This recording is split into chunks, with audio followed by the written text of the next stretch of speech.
परिसर में विपक्षी नेताओं का विरोध प्रदर्शन। राज्यसभा के 12 विपक्षी सांसदों को निलंबन रद्द करने की मांग। यूपी टीईटी पेपर लीक मामले को लेकर एक्शन में योगी सरकार। सचिव परीक्षा नियामक अधिकारी गिरफ्तार। आज सिंधु बॉर्डर पर किसानों की होने वाली है बैठक रद्द। किसान संगठनों में पड़ी फूट। जैसे मोहम्मद के टॉप कमांडर समेत 2 आतंकी ढेर। आईईडी बनाने में एक्सपर्ट था कमांडर।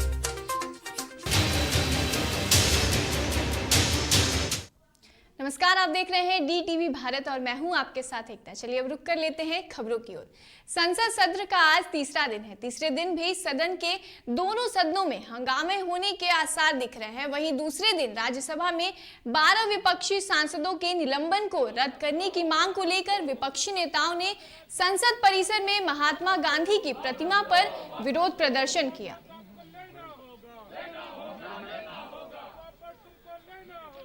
तो आपको बता दें कि संसद परिसर में विपक्षी नेताओं का विरोध प्रदर्शन जारी है और आज सत्र का तीसरा दिन है। आपको बता दें कि 12 सदस्यों के निलंबन को रद्द करने की मांग रखी गई है, जिसको लेकर सभी विपक्षी दल जो है वो विरोध प्रदर्शन कर रहे हैं।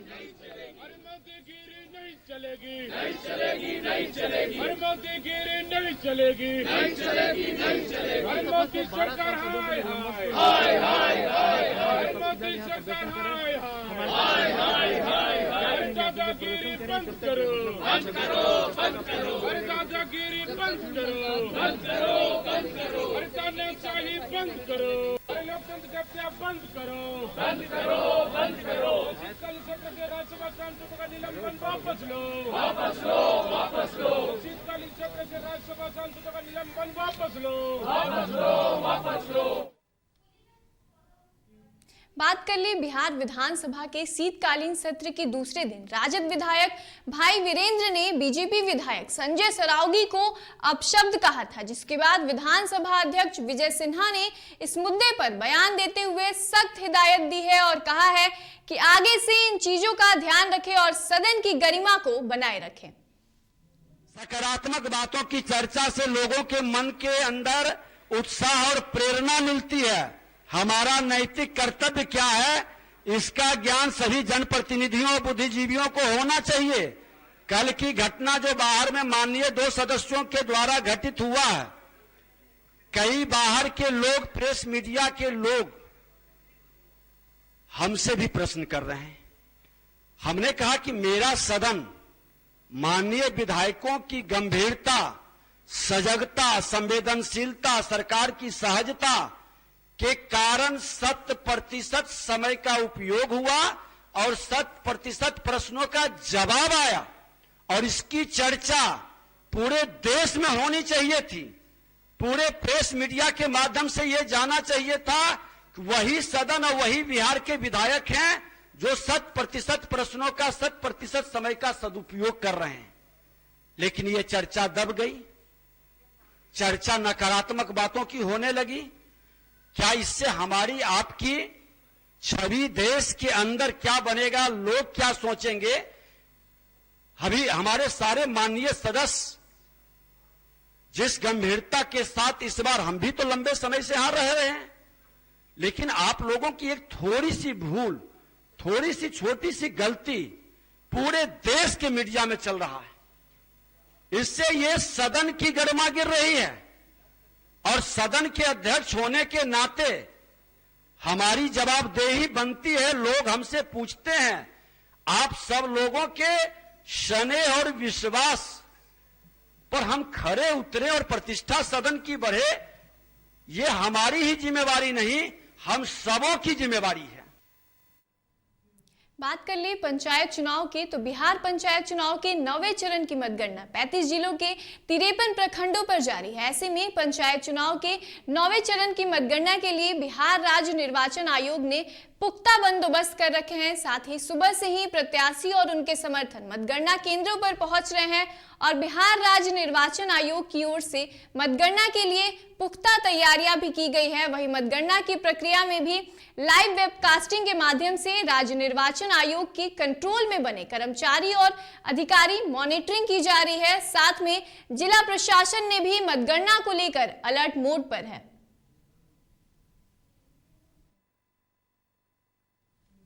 कटिहार पुलिस इन दोनों लगातार घटनाओं का उद्भेदन करने में सफल रह रही है। दरअसल ताजा मामला कटिहार के फलका थाना क्षेत्र की है, जहां कटिहार पुलिस ने 3,20,000 लूटकांड को अंजाम देने वाले शातिर लुटेरों को देसी कट्टा और जिंदा कारतूस के साथ गिरफ्तार किया है। साथ ही पुलिस ने लूटे हुए रकम में 6,000 रुपए की भी बरामद किए हैं। वहीं गिरफ्तार शातिर लुटेरा का कटिहार के कुर्सेला थाना क्षेत्र में भी एक सीएसपी संचालक से लूट मामले की संलिप्तता जाहिर हुई है। वहीं पूर्व में गिरफ्तार लुटेरा का आपराधिक इतिहास रहा है। वहीं फिलहाल पुलिस गिरफ्तार लुटेरे को रिमांड पर लेकर इसके अन्य कांडों में क्या भूमिका रही है, इसकी छानबीन में भी जुटी हुई है। 26/11/2021 को कुर्सेला में जो सीएसपी संचालक से जो लूट हुई थी, उसका एक वांटेड अभियुक्त था अमित कुमार, जो फलका थाना क्षेत्र का था, जिसकी गिरफ्तारी हेतु लगातार छापामारी की जा रही थी। उसी संदर्भ में फलका थाना प्रभारी को सूचना मिली कल 29 तारीख को कि वो अपने बासा पे है। उन्होंने छापामारी करवाया और उसकी गिरफ्तारी हुई और गिरफ्तारी के दौरान ये इसके कमर से एक देसी कट्टा लोडेड बरामद किया गया। इसमें इसको गिरफ्तार किया गया, आमचक में जेल भेजा जा रहा है। और पूछताछ में फलका में 18/9/2021 को बंधन बैंक कर्मी से करीब 36,000 रुपया की भी लूट हुई थी। उसमें इसने अपनी संलिप्तता स्वीकार की और उसका पैसा इसके पास था। 6,000 रुपया उसमें से रिकवरी हुआ।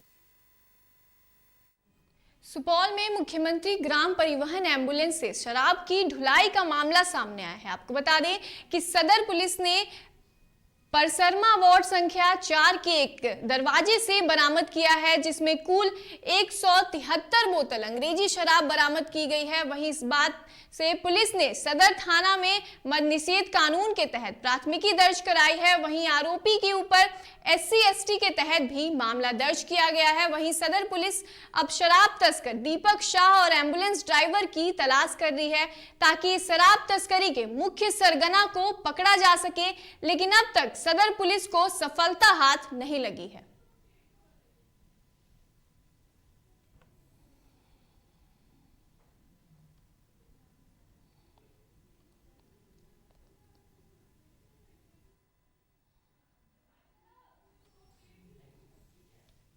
तो आपको बता दें कि एम्बुलेंस में शराब ढुलाई का मामला सामने आया है, जिसको लेकर मुख्यमंत्री ग्राम परिवहन योजना का वो एम्बुलेंस था, जिसमें शराब की ढुलाई का मामला सामने आया है, जिसमें तस्कर जो है वो भाग निकला है। और अब ऐसे में पुलिस जो है वो जांच में जुट गई है और ड्राइवर की भी खोज की जा रही है।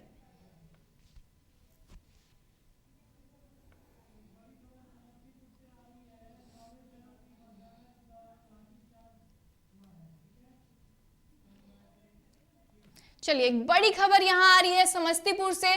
तो बड़ी खबर से आपको रूबरू करा दें, जहां 9वें चरण की मतगणना के दौरान लाठी चार्ज हुआ है। तो ये बड़ी खबर हम आपको बता रहे हैं, जहां मतगणना केंद्रों पर समर्थकों की भीड़ उमड़ पड़ी है। तो ये बड़ी खबर हम आपको बता रहे हैं, जहां भीड़ को हटाने के लिए पुलिस ने लाठी चार्ज किया है। ये बड़ी खबर, जहां महिला ITI कॉलेज मोरदीवा की घटना बताई जा रही है, जहां 9वें चरण के मतगणना के दौरान लाठी चार्ज किया गया है। तो ये समस्तीपुर से बड़ी खबर हम आपको बता रहे हैं।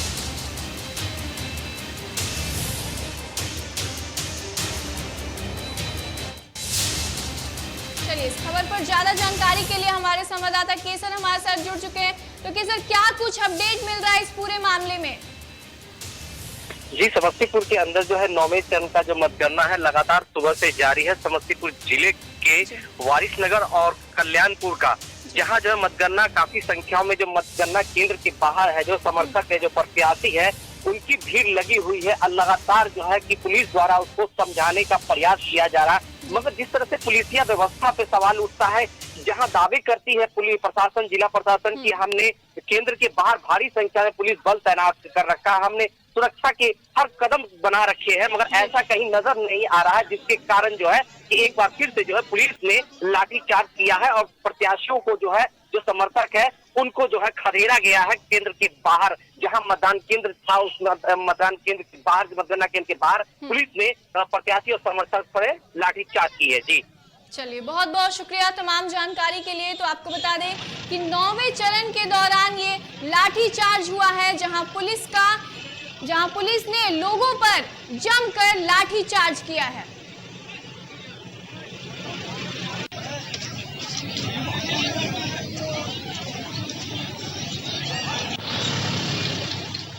तो आप देख सकते हैं तस्वीरों में कि किस तरीके से पुलिस लोगों पर लाठीचार्ज कर रहा है। और आपको बता दें कि 9वें चरण के समस्तीपुर में मतगणना के दौरान ये हादसा हुआ है, जहां पुलिस जो है लोगों पर जमकर लाठीचार्ज करती हुई नजर आ रही है।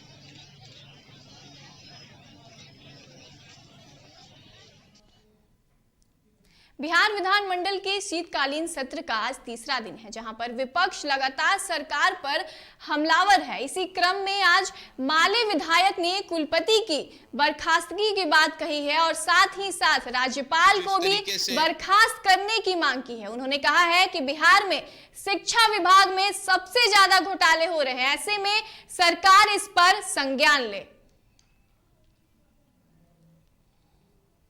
दिया जाए और जो रोजगार के खाली पद हैं उनको सृजित किया जाए, उन पर बहाली हो और बिहार के राज्यपाल को बर्खास्त किया जाए। कुलपतियों के यहाँ जो अरबों खरबों की संपत्ति बहाली हो रही है, राज्य भवन जो है इसके घेरे में आ गए हैं। इस पूरे मामले की जांच हो, कॉपी किताब की खरीद की और इनके यहाँ जो अवैध संपत्तियाँ मिली हैं, आय से ज़्यादा संपत्ति, और राज्यपाल को बहाल की। चलिए, इस खबर पर ज्यादा जानकारी के लिए हमारे संवाददाता उत्कर्ष हमारे साथ जुड़ चुके हैं। तो उत्कर्ष, शिक्षा की जो घोटाले की मामला है वो अक्सर सामने आ रहा है और अब इस मुद्दे को सदन में भी उठाया गया है। जी बिल्कुल एकता, देखिए जिस तरीके से शिक्षा विभाग में और सभापति को लेकर जो सवाल उठ रहे थे, उसको लेकर अब जो सदन है उसमें भी सवाल उठ रहे हैं। माले के विधायक हैं, उनका कहना है कि सभापति को बर्खास्त किया जाए और अलग अलग राज्यों से यहाँ पर जो जिन सभापतियों को लाया गया है उन पर भी कार्रवाई की जाए और साथ साथ महामहिम पर भी कार्रवाई की जाए। देखिए पहली बार ऐसा हुआ है जब विधानसभा में ये मांग कर रहे हैं महामहिम पर भी कार्रवाई की जाए, उन्हें बर्खास्त किया जाए। तो कहीं ना कहीं शिक्षा विभाग की जो ये शर्मनाक कहा सकता है बातें जो सामने निकल के सामने आ रही हैं, कहीं इसको लेकर अब कार्रवाई की बात जो है लगातार विपक्ष कर रही है। और केवल माले विधायक ही नहीं, कांग्रेस के साथ राजद के भी विधायक हैं, उनका भी यही कहना है। जी, तो क्या लगता है सरकार इस पर कुछ संज्ञान ले सकती है? जी बिल्कुल, देखिए सरकार के समक्ष ये बातें जरूर उन्होंने कहा है सदन में रखेंगे। अब देखना होगा कि जब कार्रवाई शुरू होती है उसके बाद जब सदन में ये बातें रखी जाती है तो इसको लेकर क्या जो सत्ता पक्ष है उसके तरफ से जवाब आता है। और राज्यपाल को भी बर्खास्त करने की मांग की गई है। जी बिल्कुल, देखिए माले के विधायक हैं, अब वो माननीय जो राज्यपाल हैं फागू चौहान, उनको लेकर भी बातें कर रहे हैं कि कहीं ना कहीं जो जिस तरीके से भ्रष्टाचार हुआ है, कुलपतियों का जो बिना परमिशन के, जो इजाजत के बिना तमाम कुलपतियों को रखा गया है, उसको लेकर भी ये बातें उठ रही हैं कि राज्यपाल जो है उन पर भी कार्रवाई की जाए, जाँच की जाए और उन्हें भी बर्खास्त किया जाए। चलिए, बहुत बहुत शुक्रिया तमाम जानकारी के लिए। तो आपको बता दें कि विश्वविद्यालयों में भ्रष्टाचार के विरोध में ये हंगामा किया गया है और राज्यपाल और कुलपतियों को बर्खास्त करने की विपक्ष ने मांग भी रखी है। बीते दिन एनडीए के विधायक दल की बैठक हुई, जिसमें सरकार पर ढेरों सवाल उठाए गए। ऐसे में विधायकों ने कहा है कि हमारी बात अफसर नहीं सुनते हैं, जिसको लेकर आज राजद विधायक भाई वीरेंद्र ने कहा है कि यह सवाल हमने भी जब महागठबंधन की सरकार नीतीश कुमार के समक्ष रखा था। यहाँ पर कोई भी अधिकारी हमारी बात नहीं सुनते हैं, चाहे वो किसी भी दल के विधायक हो। वो बहुत पहले से मैं उठाता रहा हूँ और जब महागठबंधन की सरकार थी, तब भी मैं विधायक दल की बैठक में इस मामले को उठाया था। कि माननीय नीतीश कुमार जी आप मुख्यमंत्री हैं और हम लोग को जनता ने चुनकर विधानसभा में भेजा है, लेकिन आज लोकतंत्र पर कुठाराघात हो रहा है, लोकतंत्र खतरे में है, क्योंकि माननीय विधायकों और जनप्रतिनिधियों की बात पदाधिकारी नहीं सुनते हैं। चाहे वो ब्लॉक का बीडीओ हो, सीओ हो, थानेदार हो, चाहे ऊंचे जो पदाधिकारी जिले में, अधिकांश पदाधिकारी किसी माननीय विधायक को चाहे जिस दल का हो उसका कोई बात सुनने को तैयार नहीं है। बीजेपी विधायक संजय सरावगी ने मीडिया कर्मियों से बात करते हुए कहा कि बीते दिन जिस तरीके से राजद के वरिष्ठ विधायक भाई वीरेंद्र ने जो अमर्यादित शब्दों का इस्तेमाल किया है, उससे मैं आहत हुआ हूं और मैंने अध्यक्ष साहब को भी इस बातों से अवगत कराया है और यह अमर्यादित भाषा विधान परिषद में बिल्कुल भी शोभनीय नहीं है। मैंने लिख के दिया है कि मैं बहुत आहत हुआ हूं, जिस तरह से विपक्ष के एक वरिष्ठ विधायक के द्वारा जिस तरह का आचरण किया गया, अमर्यादित आचरण, मेरी भावना आहत हुई है और इसके लिए मैंने माननीय विधानसभा अध्यक्ष जी को लिख के दिया है कि आप इस कैंपस के कस्टोडियन हैं, हम लोग के संरक्षक हैं। एक वरिष्ठ विधायक द्वारा ऐसा अमर्यादित आचरण, गैर जिम्मेदाराना व्यवहार और असंसदीय शब्दों का इस्तेमाल किया जाएगा तो कैसे विधायिका बचेगी, कैसे हम लोग जो है जनता की बात रख सकते हैं क्षेत्र में। हम लोग उपदेशक, जो उपदेशक है वह ऐसा मर्यादा का आचरण करे, ऐसे लज्जाजनक बातें करे जिसको जो लज्जा को भी लाज आ जाए। तो इस पर तो हम जनता के बीच में, जनता खुद देखे, क्योंकि ये पब्लिक डोमिनेंट का है, आम जनता के बीच में यह मामला गया है, इसलिए मैंने विधानसभा अध्यक्ष जी को ये लिख के दिया। सिवान में अपराधियों ने एक युवक की गोली मारकर हत्या कर दी। घटना लखीसराय ओपी थाना क्षेत्र की है।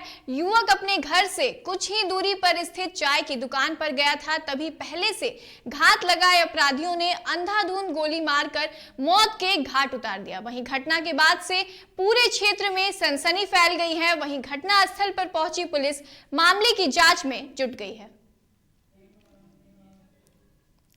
नालंदा के सरमेरा थाना क्षेत्र में विवाह के विवाद को लेकर दबंगों ने चाचा और भतीजे को गोली मार दी है। घटना के संबंध में स्थानीय ग्रामीणों ने बताया कि युवक का 1 साल से गांव के ही किसी लड़की से प्रेम प्रसंग चल रहा था, जिसकी जानकारी परिजनों को मिलते ही लड़की की शादी कहीं और करा दी, लेकिन लड़की वहां से भागकर अपने प्रेमी के यहां आ गई, जिससे आक्रोशित दबंगों ने चाचा और भतीजा दोनों को गोली मार दी, जिससे दोनों जख्मी हो गए और फिलहाल घायलों को पटना पीएमसीएच रेफर कर दिया गया।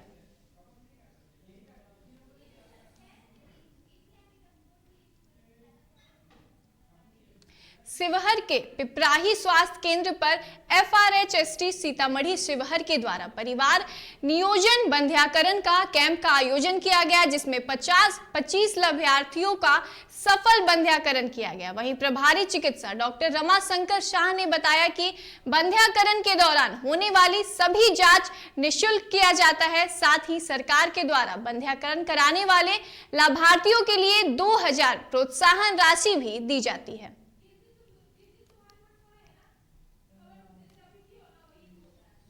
शिवहर जिला के पिपराही प्राथमिक स्वास्थ्य केंद्र पर मंगलवार को DIO डॉक्टर AK सिंह के द्वारा निरीक्षण किया गया। वहीं निरीक्षण के दौरान बताया कि कोविड-19 अभी खत्म नहीं हुआ है, अभी भी सतर्कता बरतने की जरूरत है। वहीं कोविड-19 का नया लक्षण ओमिक्रॉन भी खतरनाक बीमारी है, जो अभी विदेशों में फैला हुआ है और वायरस का ये नया वेरिएंट इस महीने सबसे पहले दक्षिण अफ्रीका में पाया गया था, जिसके बाद विश्व स्वास्थ्य संगठन को इसकी जानकारी दी गई। वहीं संगठन ने पिछले सप्ताह कोरोना वायरस के इस नए वेरिएंट को चिंता का विषय बताते हुए इसका नाम ओमिक्रॉन रखा था। पदाधिकारी जो सारा वैक्सीनेशन सबका इंचार्ज है, अभी कोरोना का जो वैक्सीनेशन हो रहा है उसमें आज महाअभियान उसी का प्रोडक्शन कर रहा हूँ। अभी कोरोना का एक नया वेरिएंट मिल गया जिसका नाम है ओमिक्रॉन। ओमिक्रॉन डेल्टा वेरिएंट से भी ज़्यादा खतरनाक है। यह अभी 14 कंट्री में फैल चुका है। सबसे पहले अफ्रीका में पाया गया, उसके बाद बांग्लादेश में है, चाइना में आ गया है, बगल में थाईलैंड में है, फिर हांगकांग में फैल चुका है।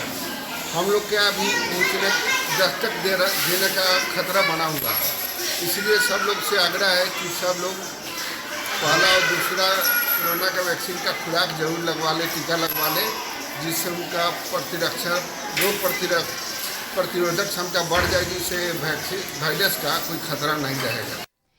कोरोना काल से हुए मौत के आंकड़ों में अब भी कई स्वास्थ्य विभाग उलझा हुआ है और ऐसे में उन परिवारों को सरकारी मदद नहीं मिल पा रही है क्योंकि सरकार उसके मौत के कारण को कोरोना नहीं मानती। साथ ही कई ऐसे परिवार हैं जो जांच भी नहीं करवा पाए और उनकी मौत हो गई। ऐसे ही एक परिवार मुंगेर की है जहां मेडिसिन दुकानदार स्वर्गीय शिव कुमार केसरी की मौत 20 अप्रैल 2011 को कोरोना से हुई थी, जिनका जांच नहीं हो पाने के कारण सरकारी आंकड़ों में उनकी गिनती नहीं हो पाया और उनके परिवार को किसी प्रकार की सरकारी मदद भी नहीं मिल पाया। ऐसे में आर्थिक तंगी झेल रहे परिवार को दवा कंपनी मैनकाइंड फार्म ने अपने CSR फंड से परिवार को आर्थिक मदद पहुंचाया और 3 लाख रुपए चेक देकर मदद स्वरूप किया है।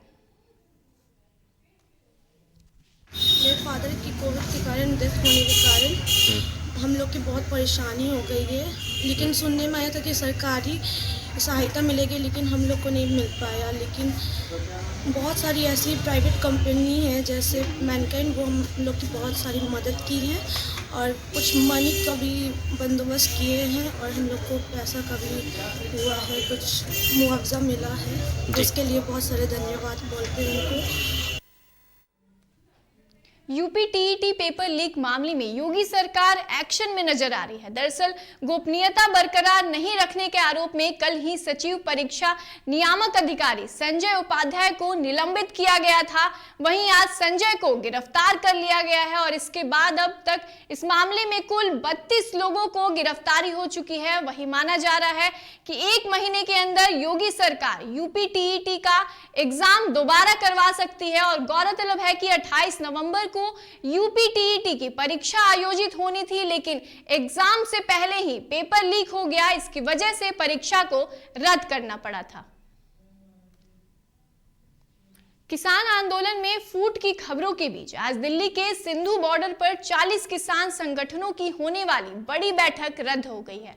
किसानों की घर वापसी और एमएसपी कमेटी के गठन के प्रस्ताव पर चर्चा होनी थी। जानकारी मिल रही है कि किसान संगठनों के बीच फूट पड़ गई है और पंजाब के ज्यादातर किसान आंदोलन खत्म करने के पक्ष में हैं।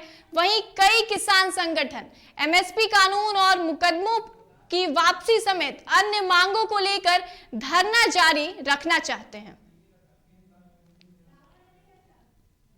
कोरोना वायरस के नए स्ट्रेन ने एक बार फिर पूरी दुनिया को अलर्ट मोड पर डाल दिया है। हालांकि राहत की बात यह है कि अब तक इस नए वेरिएंट का एक भी मामला भारत में नहीं आया है, लेकिन सरकार अपनी तरफ से पूरी सतर्कता बरत रही है और इस बारे में बात करते हुए कल राज्यसभा में स्वास्थ्य मंत्री मनसुख मंडाविया ने कहा है कि हमारा देश अभी इस वेरिएंट के संक्रमण से बचा हुआ है, आगे इसका कोई मामला सामने ना आए, इसके लिए हमारी तरफ से पूरे प्रयास किए जा रहे हैं। साथ ही उन्होंने जोर देते हुए कहा है कि कोविड कंट्रोल में है, लेकिन यह पूरी तरह गया नहीं है। जम्मू कश्मीर के पुलवामा में सुरक्षा बलों ने 2 आतंकियों को बुधवार तड़के मार गिराया है। यह मुठभेड़ राजपुरा इलाके में हुई थी और अब मुठभेड़ खत्म हो गई है। मारे गए आतंकियों में से एक जैश ए मोहम्मद का कमांडर है, जबकि दूसरा विदेशी आतंकी है। वहीं कश्मीर के आईजी ने बताया कि जैश ए मोहम्मद के टॉप कमांडर यासीर परे को मार गिराया है। यह आईडी एक्सपर्ट था।